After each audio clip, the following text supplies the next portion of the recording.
Hi, Teresa here with Grow Financial and Associates. Today is National Agricultural Day, and we are here at Baseshore Farms with Tom and Max, and we are going to share a little bit about the farm, the history of the farm, and what you all do here on the farm. Sure. Okay, awesome. So if you could just share with us a little bit of background at how long you have had this farm, you and your family. So my great-grandfather started farming here in about 1902 as a tenant farmer.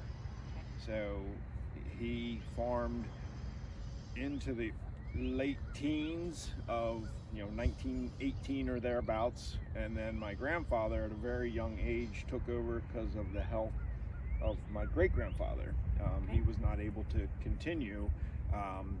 My grandfather had the opportunity to buy the property in 1944, so he was a tenant farmer for that many years prior to being able to buy the farm. Okay. So Great. It was acquired in 1944. All right. And then my father took over in the 60s. I took over in the 90s. Okay. So, and then I'm not quite taking over. Not yet.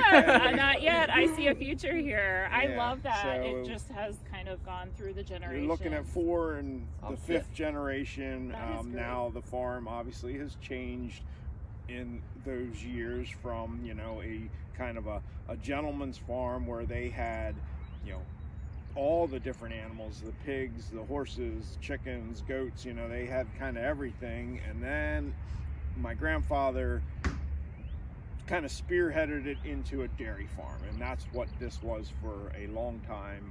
Up until 1998, it was a dairy farm. Okay. We sold the dairy cows. I actually worked off the farm for a number of years. Came back to the farm in 2005.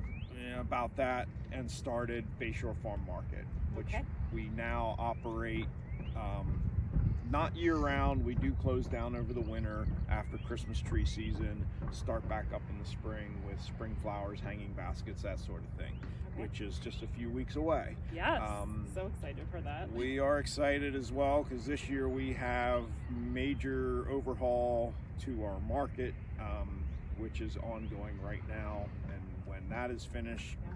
hopefully have some sort of grand opening.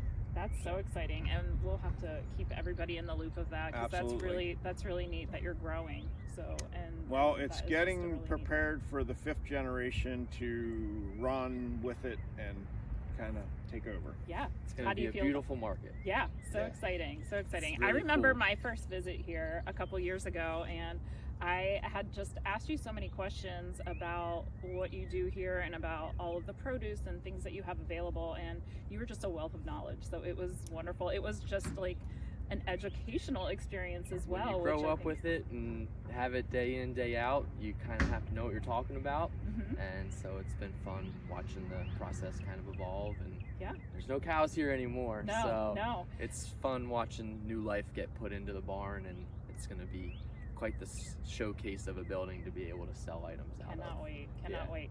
I quickly, before we go, I want to just talk a little bit about farmland. And I mean, you can see behind us we have development. Sure. And all around it probably looks so different from when you remember back when your father and grandfather had this, and just the impact that that has had on you and your family and the farm. It's very hard, especially in this area, to keep farmland in an ag district because of the high prices that a developer's willing to pay. And a lot of farmers live a life of pretty simple lives, and when they retire, they don't have a big old 401k with tons of money stashed away, so they rely, a lot of them, on selling the property for retirement. Also because they don't have another generation who's willing to take over and kind of risk it all to make a living that way. It's not easy. So that's why a lot of these farms got sold, because of the economic windfall really of selling it. Yeah. But we've adapted and we've figured out a way that we can keep the farm profitable. And our theory's always been, if we can keep the ground and it works for you, why sell it? Okay. That's been our kind of motto, I think on the if you flip will. side too, with all the other farms selling, it brought all these customers right in our Sure. backyard, Yeah. which makes this whole thing that we're doing It here does help possible. for sure. So Yeah. it's kind of like a double-edged sword. Mhm. You know, we're the last big tract of land in Hampton Township, but we're also the last big land in Hampton Township. So Yeah. it's, you know, people recognize this place driving by, and it kind of Yeah. puts us on the map in a good way. That's So, a great way to look at it. I love that aspect of it. So thank you so much for sharing with us all of that information. And we are going to go ahead and share your link to your website so you can see all of the great things that you have going on here. People can come out and support.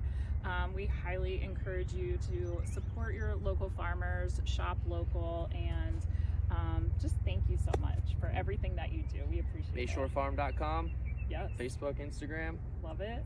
That is so great. Thank you so much. Thank you. Yeah, thank you. Yeah. It's been a